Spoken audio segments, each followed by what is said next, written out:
کشور رسالت جو عرش پر جلوہ گر ہوئے تھے، سبحان اللہ، وہ سرور کشور رسالت جو عرش پر جلوہ گر ہوئے تھے، نئے نویلے طرب کے سامان عرب کے مہمان کے لیے تھے۔ سبحان اللہ، اور میرے امام کا تخیل دیکھیں کتنا پیارا کلام لکھا ہے۔ فرماتے ہیں یہاں زمین پر وہاں فلک پر، سبحان اللہ، یہاں زمین پر وہاں فلک پر، رچی تھی شادی مچی تھی دھومیں، سبحان اللہ، رچی تھی شادی مچی تھی دھومیں، ادھر سے انوار ہنستے آتے ادھر سے نفخات اڑ رہے تھے۔ سبحان اللہ، میرے امام کا کلام دیکھیے، پھر آگے سماعت فرمائیے۔ جو لوگ یہ کہتے ہیں کہ معراج کیسے ہو سکتی ہے، اس وقت کے کفار نے انکار کر دیا تھا کہ یہ تو محض خواب ہے، تو میرے امام کا جواب سنو۔ ان لوگوں کے لیے آج بھی کچھ ان کے واقعات ہیں۔ جو لوگ یہ کہتے ہیں کہ حضور کو معراج نہیں ہوئی تھی، کیسے جا سکتے ہیں؟ 72,000 سال کا سفر ایک منٹ میں طے کر آئے کہ وضو کا پانی چل رہا تھا، بستر ابھی سرکار کا گرم تھا، تو کنڈی بھی ہل رہی تھی، تو یہ کیسے ہو سکتا ہے؟ تو میرے امام کا جواب سنو۔ میرے امام کہتے ہیں خرد سے کہہ دو کہ سر جھکا لے، گما سے گزرے گزرنے والے۔ اور لوگ کہتے ہیں کس جہت سے گئے تھے، کون سا رستہ تھا؟ تو میرے امام نے اس کا جواب دیا، یہاں خود پڑے ہیں جہت کو ڈالے، کسے بتائے کدھر گئے تھے؟ اور سراغ عین و متا کہاں تھا، نشان کیف و الہ کہاں تھا؟ نہ کوئی راہی نہ کوئی ساتھی۔ مسجد اقصی پر نبی وہاں ہی تشریف لے گئے، اور سدرہ پر جب جبریل گئے تو کہا حضور میں آگے نہیں جا سکتا۔ تو میرے امام نے اس کو بیان فرمایا کہ جبریل بھی سدرہ سے آگے نہیں گئے، کہا نہ کوئی ساتھی نہ کوئی راہی نہ سنگ منزل نہ مرحلے تھے۔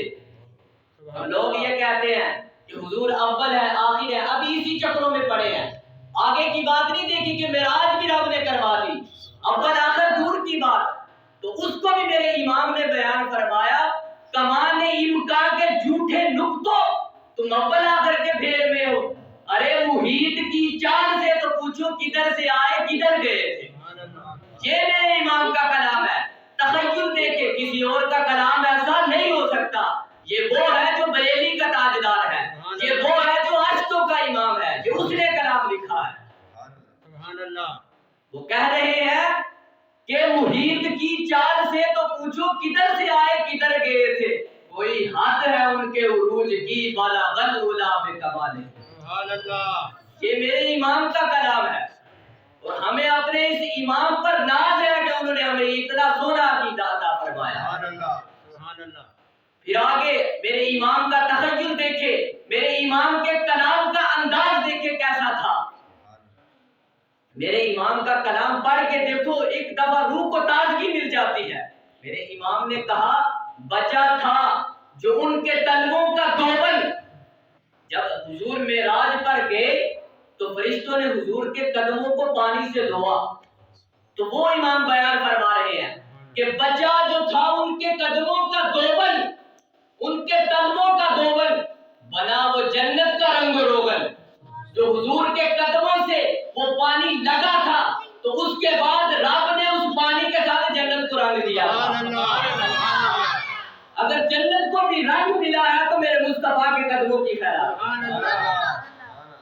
بچا جو ان کے طلبوں کا دوبل، بنا وہ جنت کا رنگ و روغن۔ یہ میرے امام کا کلام ہے۔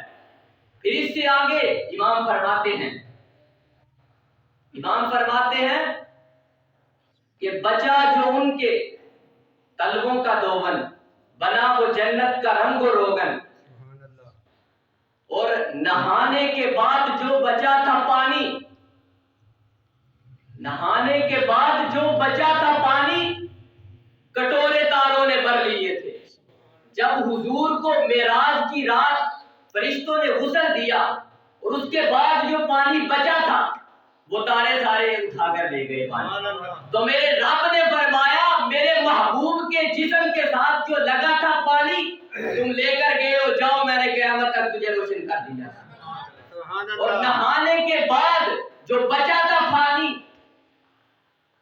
نہانے کے بعد جو بچا تھا پانی کٹورے تاروں نے بھر لیے تھے.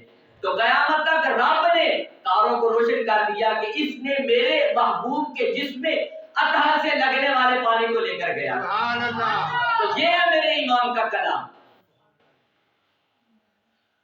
اور اللہ رب العزت کی حمد و ثنا اور حضور پر نور شافر یوم النشور احمد مجتبی جناب حضرت محمد مصطفیٰ صلی اللہ علیہ وآلہ وسلم کی بارگاہ میں عطیتاً عقیدتاً محبتاً نذرانتاً عرض کرنے کے بعد میرے نہایت ہی عالی مرتبت عزیز بھائیوں، دوستوں، بزرگوں اور بالخصوص امام و خطیب جامع مسجد حاضہ حضرت علامہ مولانا حافظ محمد غلام مرتضیٰ صاحب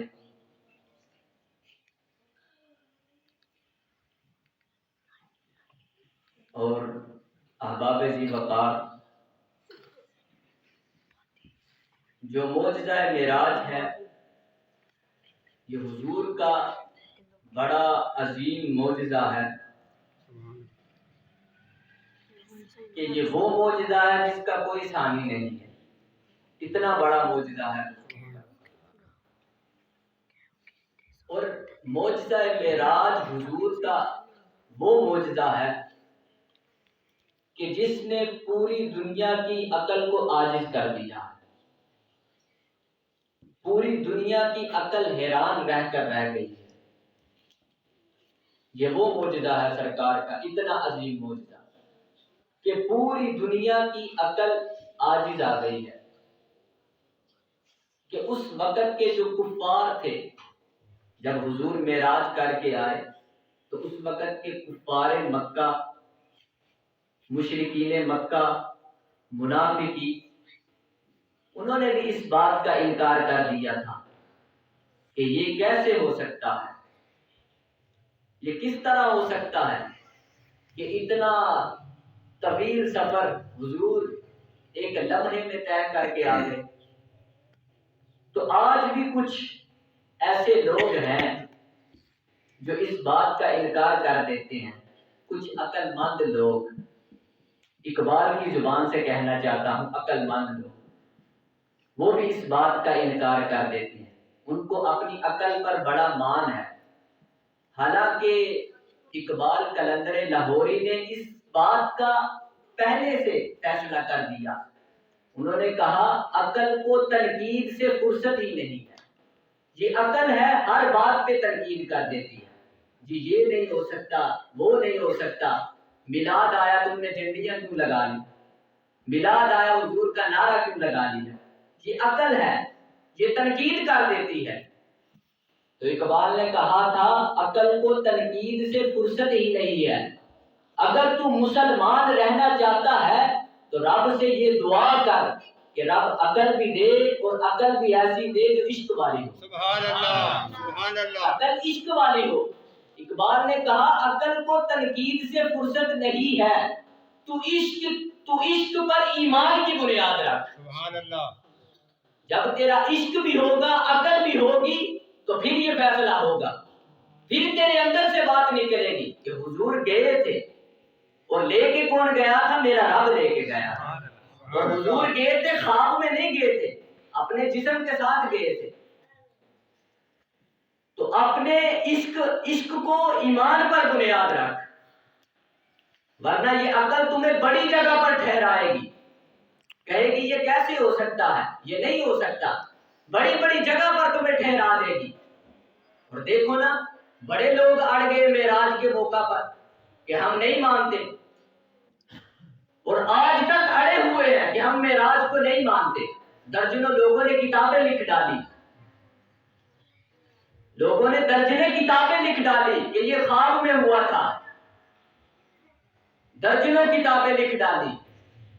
اور عقل پر ایمان کی بنیاد نہیں ہوتی، عشق پر ایمان کی بنیاد ہوتی ہے. اور یہ عقل تمہیں جگہ جگہ ٹھہرائے گی.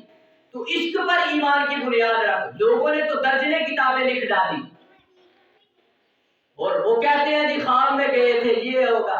ارے میں ان لوگوں کو یہ کہنا چاہتا ہوں، اگر میں جاؤں خواب میں جہاں کی سیر کر رہا ہوں، میں صبح آ کے آپ کو بتلاؤں، آپ کو اعتراض ہوگا؟ نہیں ہوگا، خوابوں پر اعتراض نہیں ہوتا۔ اور آگے سے لوگ کہیں گے، آگے سے لوگ کیا کہیں گے؟ وہ کہیں گے خیالی پلاؤ پکائیے تھے کہ وہ کبھی بھی کاٹ نہ پائیے۔ وہ خوابوں پر اعتراض نہیں ہوتا۔ تو جب یہ بات ہوئی، کوئی کہتا ہے کہ خواب میں گئے، کوئی کہتا ہے حضور گئے، تو اس بات نے کفار کو آپس میں بکھیر کے رکھ دیا۔ اتنا شور ہوا، کیوں ہوا؟ رب نے آیتیں نازل کی، اس بات کا مطلب یہ ہوا کہ خوابوں پر اعتراض نہیں ہوتا، خوابوں پر اعتراض نہیں ہوتا۔ اس کا مطلب یہ ہے کہ حضور فرمانا چاہتے ہیں میں گیا تھا اور اپنے جسم مبارک کے ساتھ گیا تھا۔ سبحان اللہ۔ اور رب فرماتا ہے سبحان الذی اسری بعبدہ، کہ حضور گئے تھے اپنے جسم کے ساتھ گئے تھے اور لے جانے والا میں رب تھا اپنے محبوب کو لے کے گیا۔ اور حضور کا دعویٰ نہیں ہے، رب ذوالجلال کا یہ دعویٰ ہے۔ رب ذوالجلال فرماتا ہے میرا دعویٰ ہے میں اپنے محبوب کو لے کے گیا تھا۔ حضور فرماتے ہیں مجھے تو پتہ ہی نہیں تھا، میں تو سو رہا تھا۔ اور اپنے گھر بھی سو نہیں رہے تھے، حضرت ام ہانی جو حضرت علی المرتضیٰ کی سگی بہن ہے، آپ ان کے گھر سو رہے تھے۔ آنے والا آیا، مفسرین کرام لکھتے ہیں 3 اولو العزم فرشتے آئے حضور کے پاس، حضرت جبریل امین، حضرت میکائیل، حضرت اسرافیل، 3 فرشتے حضور کے پاس آئے حضور کو لے جانے کے لیے۔ اور ان تینوں فرشتوں کے ساتھ مفسرین کرام لکھتے ہیں 70 ہزار فرشتے تھے۔ سبحان اللہ۔ حضرت جبریل کے ساتھ بھی 70,000 فرشتے تھے، حضرت میکائیل کے ساتھ بھی 70,000 فرشتے تھے، اور حضرت اسرافیل کے ساتھ بھی 70,000۔ سبحان اللہ۔ اور رب کہتا ہے سبحان الذی اسری بعبدہ، کہ میں اپنے محبوب کو لے کر گیا، میں اپنے محبوب کو لے کر گیا۔ کتنے عرصے میں لے کر گیا؟ لیلاً، مختصر وقت میں، من المسجد الحرام الى المسجد الاقصی، سبحان اللہ۔ مسجد حرام سے لے کر مسجد اقصی تک۔ کون سی مسجد اقصی؟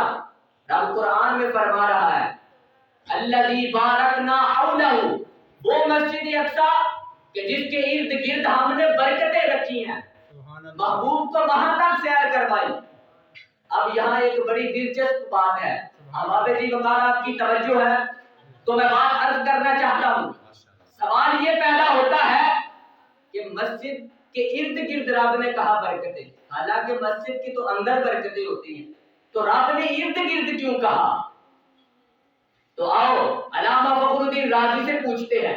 علامہ فخر الدین رازی فرماتے ہیں کہ رب نے اس لیے کہا ہے کہ اس کے ارد گرد برکتیں ہیں کیونکہ مسجد اقصی وہ مقدس مسجد ہے کہ جس کے ارد گرد درجنوں نبیوں کی قبریں ہیں۔ تو رب اپنے نبیوں کی قبروں کو برکت والا کہہ رہا ہے، رب اپنے نبیوں کے جسموں کو برکت والا کہہ رہا ہے۔ تو آؤ علامہ محمود آلوسی سے پوچھتے ہیں، وہ کہتے ہیں کہ جب حضرت یوسف علیہ السلام کا وصال ہوا تو لوگوں نے آپ کے جسم اطہر کو دریا کے کنارے دفن کر دیا۔ بات بڑی قابل غور ہے۔ نعرہ تکبیر، اللہ، رسالت، یا رسول اللہ، نعرہ حیدری، یا علی، تاجدار ختم نبوت، زندہ باد، تاجدار ختم نبوت، زندہ باد۔ تو لوگوں نے حضرت یوسف علیہ السلام کی قبر کو دریا کے کنارے دفن کر دیا، تو اس قبر کے ساتھ پانی لگ کر کھیتوں میں جاتا تھا۔ تو جو آپ کی قبر کے ساتھ پانی لا کر کھیتوں میں جاتا تھا تو جس کھیتوں میں وہ پانی جاتا تھا اللہ سرسبز و شاداب کر دیتا تھا۔ سبحان اللہ۔ تو جو دریا کی دوسری جانب والے لوگ تھے انہوں نے آ کر شور ڈالا، کہا یوسف علیہ السلام تمہارے اکیلے کے نبی نہیں تھے، ہمارے بھی نبی تھے۔ انہوں نے قبر کو کھودا، تبوک نکالا، جا کر دوسری جانب دفن کر دیا۔ ادھر والے کہتے ہیں ہم نے دفن کرنا ہے، ادھر والے کہتے ہیں ہم نے دفن کرنا ہے۔ بات بڑی قابل غور ہے۔ تو قوم کے بڑے لوگ بیٹھے فیصلہ کرنے کے لیے، انہوں نے کہا سنگ مرمر کا ایک مقبرہ بناؤ۔ لوگوں نے بنایا، اس سے ایک رستہ نکالا پانی کا، پھر آگے جا کر ایک تالاب بنایا، وہاں سے چاروں طرف پانی جاتا تھا۔ تو اب بات سنیے گا، تو جو پانی چاروں طرف جاتا تھا، جس طرف جاتا تھا، اللہ ہر ایک کو سرسبز و شاداب کر دیتا تھا۔ تو اللہ اپنے نبیوں کی قبروں کو برکت والا کہہ رہا ہے کہ مسجد اقصیٰ وہ مسجد ہے کہ جس کے ارد گرد رب نے برکتیں رکھی ہیں، اس مسجد اقصیٰ تک رب نے اپنے محبوب کو سیر کروائی ہے۔ اور پھر اس سے آگے رب نے فرمایا ہم نے معراج اپنے محبوب کو کیوں کروائی ہے؟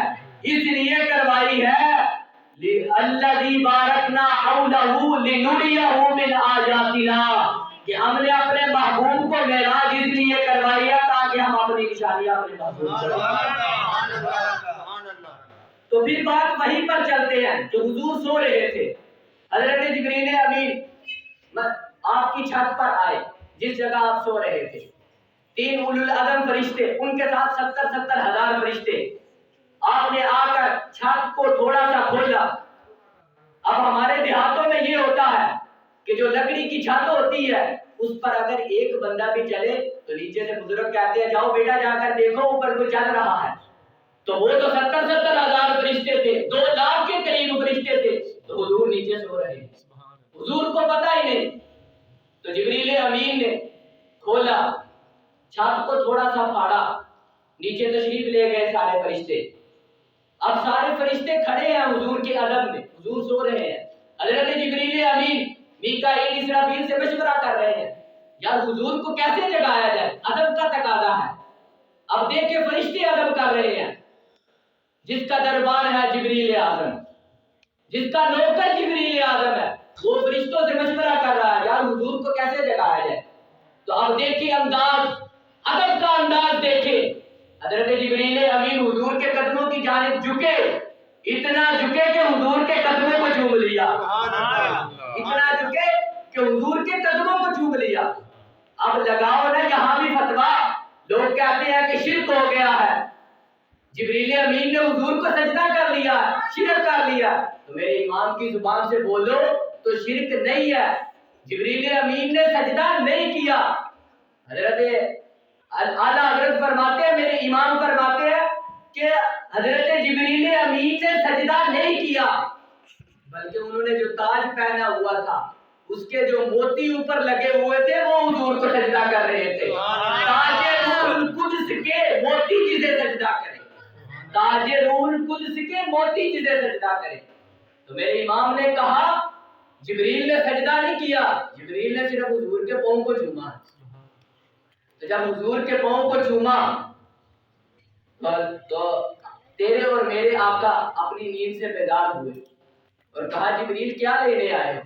تو عرض کیا یا رسول اللہ، اللہ آپ کی دیدار کا طالب ہے، اللہ آپ سے ملاقات کا شوق رکھتا ہے، اس لیے آپ کے در اقدس پر حاضر ہوا ہوں۔ حضرت جبریل امین نے حضور کو جگایا، پھر اس کے بعد حضرت جبریل امین حضور کو حتیم کعبہ میں لے گئے، جا کر آپ کو لٹایا، پھر آپ کے سینے کو یہاں سے لے کر ناف تک، گلے سے لے کر ناف تک آپ کے سینے کو کھولا اور اندر سے دل کو باہر نکالا، اور دل کو باہر نکال کر آب زمزم میں رکھا۔ اس لیے نہیں رکھا کہ دل برکت والا ہو جائے، اس لیے آب زمزم میں دل کو رکھا کہ آب زمزم برکت والا ہو جائے۔ کہ آج 14 صدیاں بعد بھی حضور کا امتی مدینے جائے، جا کر آب زمزم جھوم کر پیے اور یہ کہے کہ یہ وہ آب زمزم ہے کہ جس نے میرے نبی کے قلب اطہر کو چھوما ہے، یہ وہ ہے کہ جس نے میرے نبی کے دل مبارک کو چھوما ہے، اس لیے دل کو آب زمزم میں رکھا۔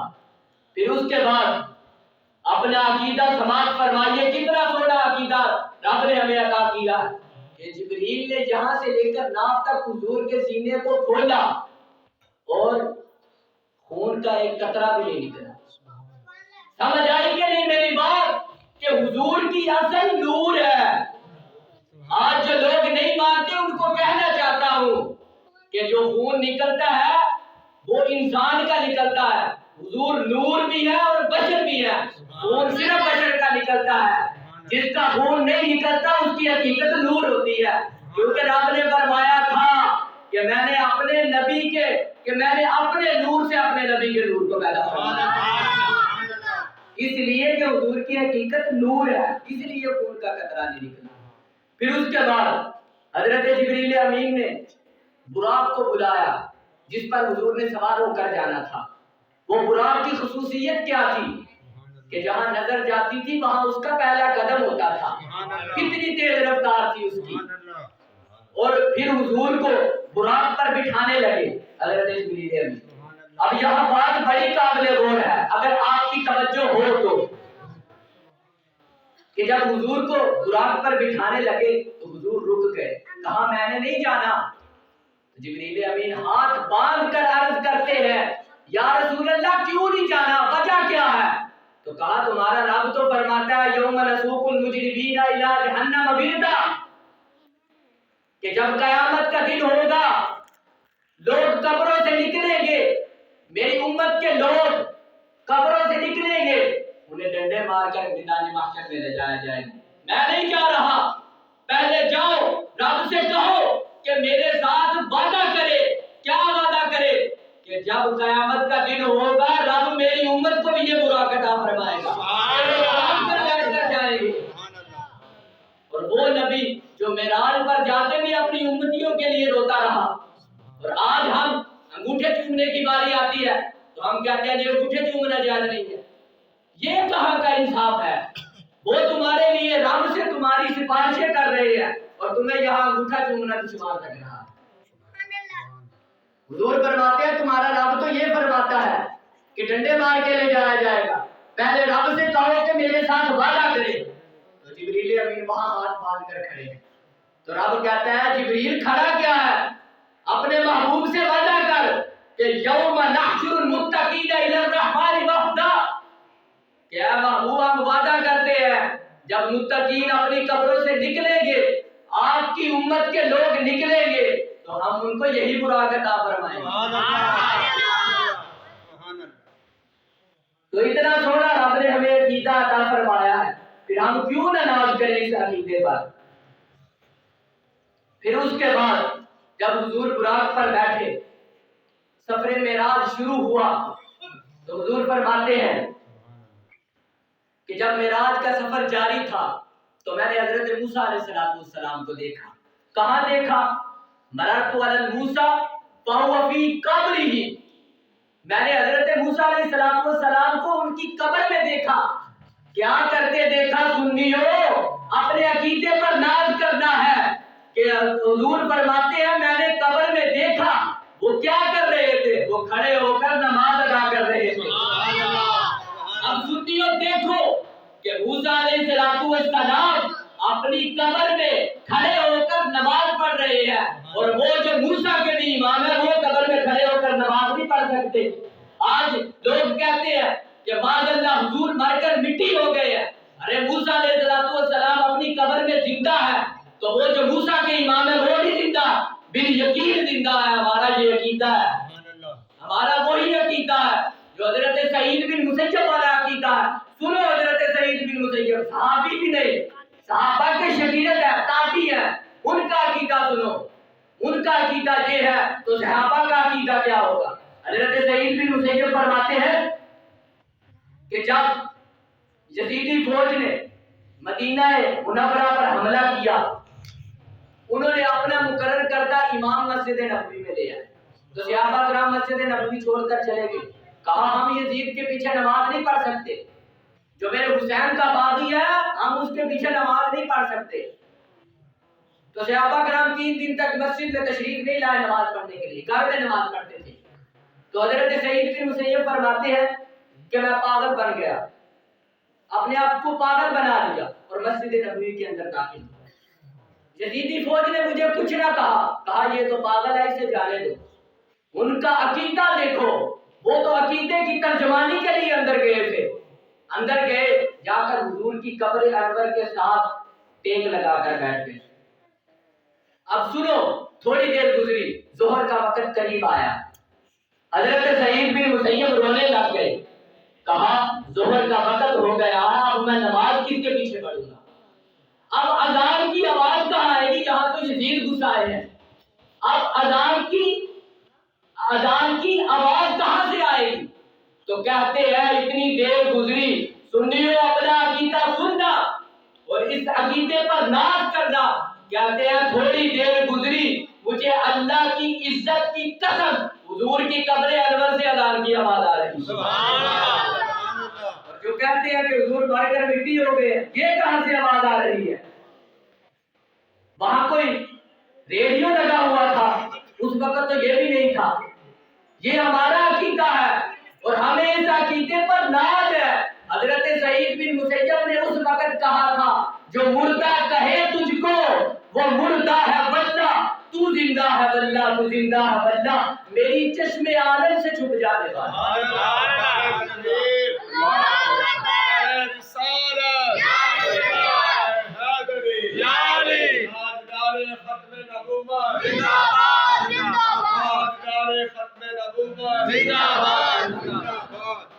میری بات کی سمجھ آ رہی ہے؟ جب تھک جائیں گے ختم کر دیں گے تقریر، کوئی لمبا چوڑا پروگرام نہیں ہے، میں اپنی بات کو اختتام کی طرف لیتے آ رہا ہوں کہ حضرت سعید بن مسیب کہتے ہیں کہ اتنی دیر گزری تھی، مجھے اللہ کی عزت کی قسم حضور کی قبر انور سے اذان کی آواز آ رہی تھی۔ حضور کی قبر انور سے کیسی آواز آ رہی تھی؟ اذان کی آواز آ رہی تھی۔ پھر کہا کہ جب اقامت کا وقت ہوا، حضرت سعید بن مسیب فرماتے ہیں جب اقامت کا، جماعت کا وقت ہوا تو میں نے دیکھا کیا، میں نے سنا کیا کہ جب جماعت کا وقت ہوا تو حضور کی قبر انور سے اقامت کی آواز بھی آ رہی۔ یہ ہمارا عقیدہ ہے۔ کوئی بندہ یہ نہ کہے کہ حضور مر کر مٹی ہو گئے ہیں، اس کو یہ بات سناؤ، یہ تابعی ہے، صحابہ کے شاگرد ہے، صحابہ کا عقیدہ کیا ہوگا؟ صحابہ کا عقیدہ تو اس سے بھی بڑا ہوگا۔ تو حضرت سعید بن مسیب فرماتے ہیں جب جماعت کا وقت ہوا تو سرکار کی قبر انور سے اقامت کی آواز بھی آ رہی تھی۔ پھر میں نے کہا کہ اب نماز کس کے پیچھے پڑھوں گا؟ پھر تھوڑی دیر گزری کہ حضور کی قبر انور سے جماعت کی آواز بھی آ رہی تھی۔ تو کہتے ہیں کہ اللہ کی عزت کی قسم میں نے حضور کے پیچھے نماز ادا کی۔ یہ ہمارا عقیدہ ہے، ہمیں اس عقیدے پر ناز ہے۔ ہمارا عقیدہ وہی ہے جو جناب ابو بکر صدیق کا ہے، ہمارا عقیدہ وہی ہے جو جناب عثمان غنی کا ہے، ہمارا عقیدہ وہی ہے جو مولا مشکل کشا کا ہے، اور ہمارا عقیدہ وہی ہے جو حضرت میر معاویہ کا عقیدہ ہے۔ پھر اس کے بعد آج لوگ یہ کہہ دیتے ہیں کہ حضور تو اپنی قبر انور میں ہے، اپنے امتیوں کو کیسے دیکھ رہے ہیں؟ ارے میں کہتا ہوں کہ حضور جب مسجد اقصی میں گئے تو وہاں بھی حضرت موسیٰ علیہ السلام موجود ہیں۔ جب حضور چھٹے آسمان پر گئے تو وہاں بھی حضرت موسیٰ علیہ السلام موجود ہیں۔ جب آپ کی قبر انور سے اوپر سے براق گزرا تو آپ نے دیکھا موسیٰ علیہ السلام کو، وہ اپنی قبر انور میں کھڑے ہو کر نماز پڑھ رہے ہیں۔ اور یار تمہیں کیا ہو گیا ہے؟ وہ موسیٰ ہے، یہ پیارے محمد ہے جو سارے نبیوں کے امام ہے۔ مسجد اقصی میں جس نے پورے نبیوں کی امامت فرمائی ہے اسے محمد مصطفیٰ کہتے ہیں۔ کہ موسیٰ اپنی قبر انور میں نماز پڑھ رہے ہیں، موسیٰ مسجد اقصی میں بھی تشریف فرما ہے، موسیٰ چھٹے آسمان میں بھی تشریف فرما ہے، اور حضور اپنے غلاموں کی حاجت روائی، مشکل کشائی نہیں کر سکتے؟ ضرور کر سکتے ہیں کہ حضور اپنے غلاموں کو اپنی قبر انور میں دیکھ بھی رہے ہیں اور اپنے غلاموں کی حاجت روائی اور مشکل کشائی بھی کرتے ہیں۔ کبھی تم فاضل بریلی کے ساتھ بیٹھو تو تمہیں اپنا عقیدہ پتہ چلے، کبھی ان کے غلاموں کے پاس بیٹھو تو تمہیں اپنا عقیدہ پتہ چلے کہ حضور اپنی قبر انور کے اندر زندہ بھی ہے، اور اگر کسی غلام کے گھر میں تشریف لانا چاہے تو آ بھی سکتے ہیں۔ سنا ہے کہ آپ ہر عاشق کے گھر تشریف لاتے ہیں، میرے گھر میں بھی ہو جائے چراغا یا رسول اللہ۔ قاری صاحب اگے تشریف لائیں۔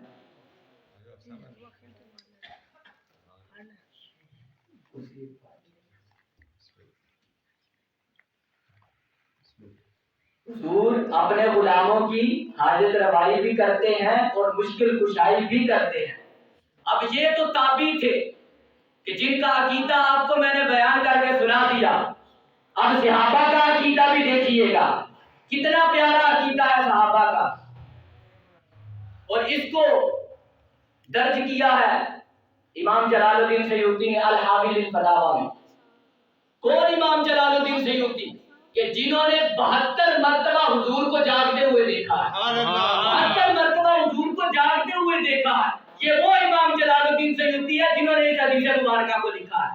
اور اب سنو، اپنا عقیدہ سنو، صحابہ کا عقیدہ کیا تھا کہ حضرت عثمان غنی کا جب منافقین نے محاصرہ کیا آپ کو شہید کرنے کے لیے، 40 دن تک آپ کو پانی نہ دیا، تو حضرت عباس آپ کو ملنے کے لیے گئے، حضور کے چچا حضرت عباس۔ تو جب حضرت عباس کے حضرت عثمان غنی کو دیکھا، آنکھوں میں آنسو ہیں، لبوں پہ مسکراہٹ ہے، اور حضرت عباس نے پوچھا اے عثمان کیا ہوا ہے؟ کہا آج میں بڑا خوش ہوں، آج میں بڑا خوش ہوں کہ میری شہادت ہو جا رہی ہے۔ تو میں نے کہا کیا ہوا ہے؟ کہا ابھی ابھی سویا تھا، مدینے والا کا خواب میں آ گیا، مدینے والے نے اپنا دیدار عطا کیا۔ کہا آج میں بڑا خوش ہوں، میں نے حضور کو نہیں بتایا، حضور نے خود مجھے کہا ہے میرے عثمان مجھے پتا ہے تو 40 دن سے بھوکا ہے، تو 40 دن سے پیاسا ہے۔ سنیو اپنا عقیدہ سنو کہ حضور کو عثمان غنی نے نہیں بتایا کہ میں پیاسا ہوں، بلکہ حضور نے خود کہا ہے عثمان مجھے پتا ہے تو 40 دن سے بھوکا ہے، مجھے پتا ہے تو 40 دن سے پیاسا ہے۔ تو وہ مختار کل ہے جو چاہے اپنے غلاموں کو عطا کر سکتے ہیں۔ امت فریاد جو کرے امتی حال زار میں، ممکن نہیں کہ خیر البشر کو خبر نہ ہو، اور بے خبر ہو غلاموں سے آقا، وہ آقا کیا ہے؟ حضور اپنے غلاموں سے بے خبر نہیں ہے۔ تو کہا مجھے پتا ہے تو 40 دن سے پیاسا ہے۔ حضور مختار کل ہے، چاہتے تو پانی بھی دے سکتے تھے، چاہتے تو روٹی بھی دے سکتے تھے۔ تو حضرت عثمان غنی نے روزہ بھی رکھا ہوا تھا، تو حضرت عثمان غنی رونے لگ گئے، کہا حضور نہ پانی چاہیے نہ روٹی چاہیے، بلکہ میرے دل کی خواہش یہ ہے کہ میں آج کا روزہ آپ کے ساتھ افطار کروں۔ سبحان اللہ، سبحان اللہ۔ وہ کہتے ہیں میرے دل کی خواہش یہ ہے کہ میں آج روزہ آپ کے ساتھ افطار کروں۔ تو حضرت عباس فرماتے ہیں کہ اس دن کی مغرب سے پہلے پہلے حضرت عثمان غنی کی شہادت ہو گئی تھی۔ لوگ شور مچا دیا کہ حضرت عثمان غنی کی شہادت ہو گئی ہے، لیکن حضرت عباس سے سنو، حضرت عباس فرماتے ہیں لوگ یہ کہتے تھے شہادت ہو گئی ہے، لیکن میں یہ کہتا تھا کہ آج عثمان غنی کی موج لگ گئی ہے، آج عثمان غنی حضور کے ساتھ دسترخوان پر بیٹھ کر روزہ افطار کر رہا ہے۔ یہ ہمارا عقیدہ ہے، اور ہمیں اپنے اس عقیدے پر بڑا ناز ہے، کیونکہ یہ عقیدہ ہمیں فاضل بریلوی نے عطا کیا ہے۔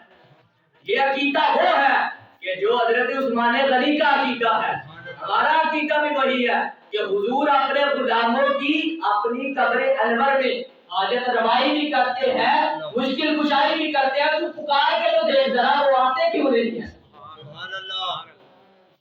پھر اس کے بعد معراج کی طرف واپس آتے ہیں، درمیان میں عقیدے کی بھی بات ضروری ہونی چاہیے۔ پھر حضور مسجد اقصی میں تشریف لے گئے، وہاں سارے انبیاء تھے، موجود تھے، حضرت ابراہیم سے لے حضرت آدم سے لے کے حضرت عیسیٰ تک سارے انبیاء موجود تھے۔ حضور فرماتے ہیں کہ میرے حاشیے میں بھی یہ نہیں تھا کہ میں جماعت کرواؤں گا، آج انبیاء کی جماعت میں کرواؤں گا، میرے حاشیے میں بھی یہ بات نہیں تھی۔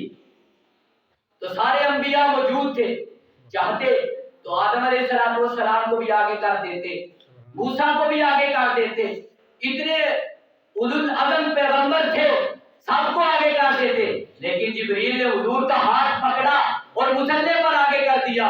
تو حضرت محمد مصطفیٰ تیرے اور میرے پیارے آقا یہ جبریل کو کہنے لگے جبریل مجھے کیوں آگے کیا؟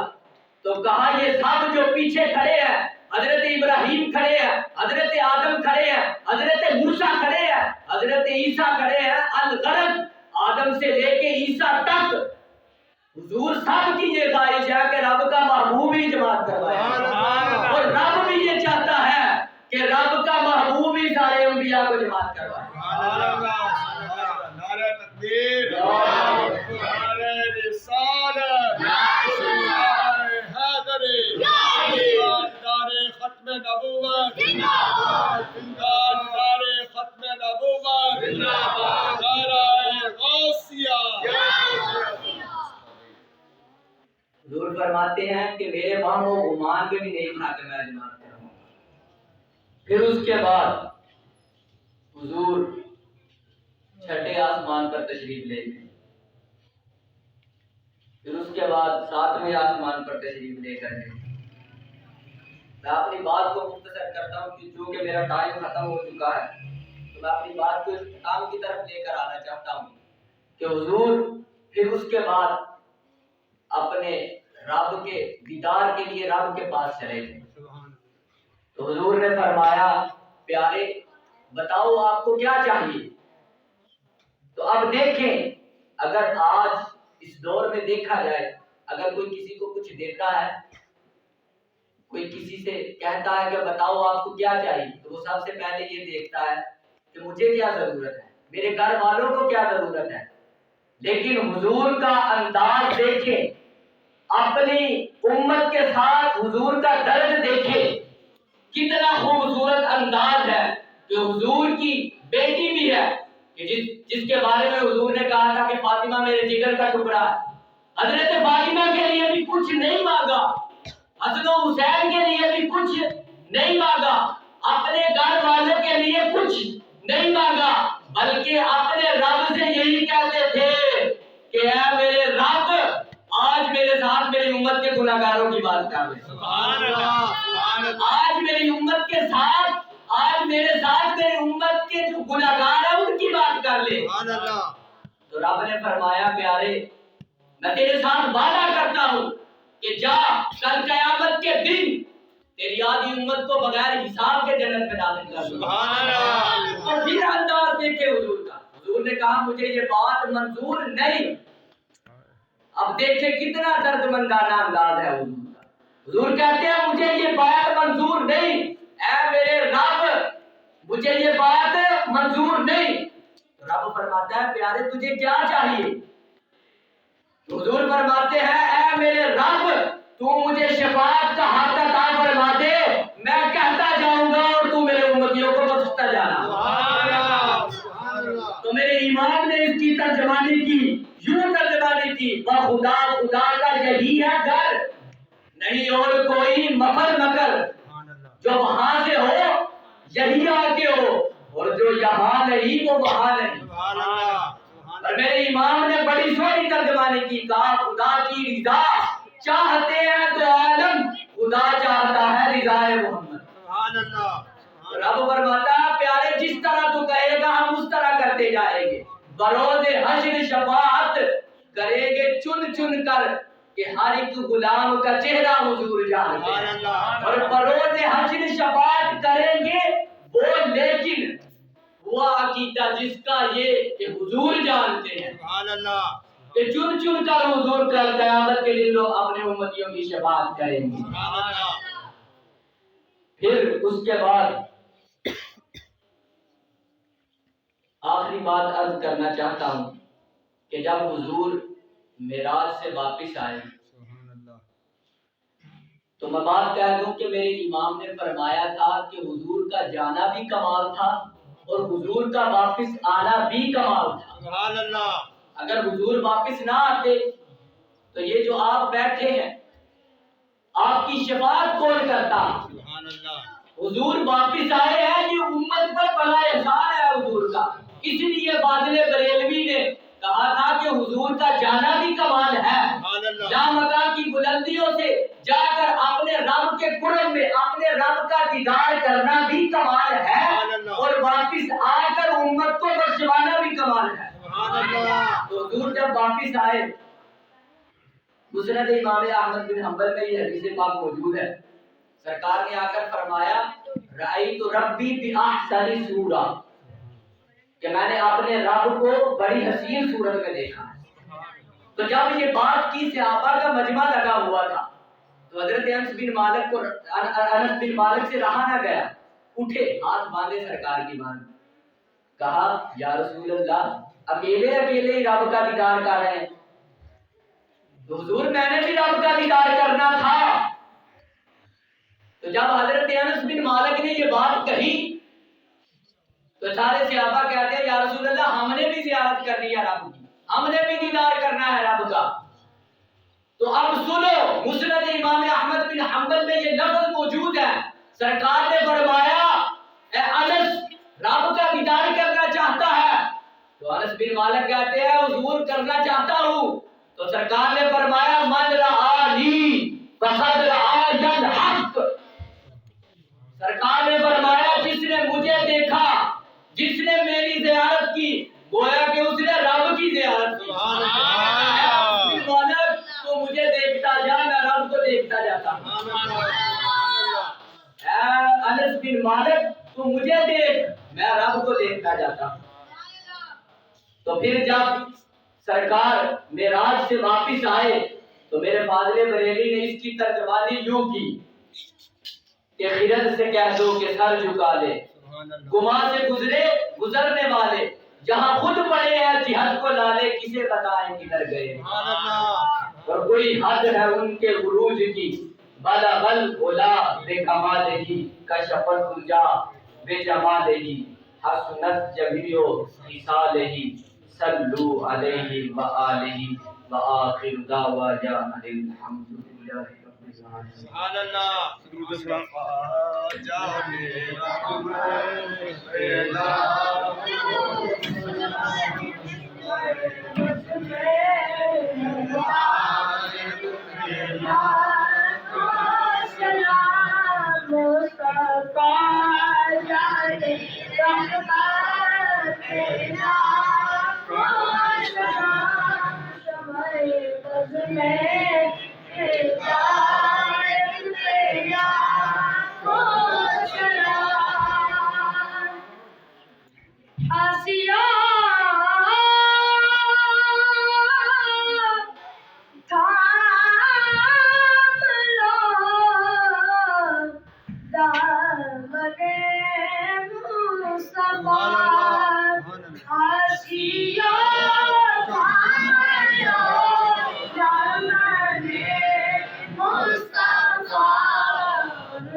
پہ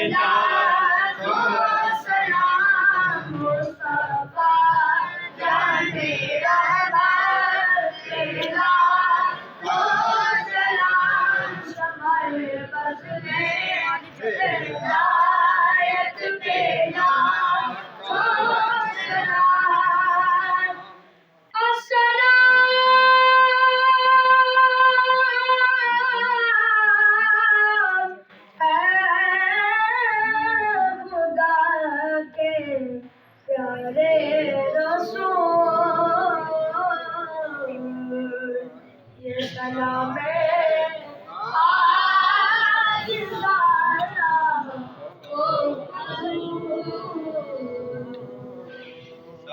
تشریف رکھیں نیچے